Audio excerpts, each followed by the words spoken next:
Using done to track the number of rows that have been generated is functional, but you can actually clean up the logic a bit further. Arrays have a special length property that allows you to see how many values or elements are in an array. You would access this property using syntax like this. So in order to use the length property, we have to access the array first because length is a method or a property used in arrays. So it says here, note that rows.length in the pad row call would give you an off by 1 error because done is incremented rather before the call.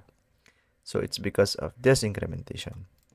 Since done is initialized with 0, it would we would have uh, an error to the counting because before pushing to the rate to the rows, and if we use the length property to count all the total elements, it would be uh, off by 1 error because we incremented it before the pushing to the rows. So we can clean that logic with this rows.length and compare it in the while condition if length of the rows is lesser than count.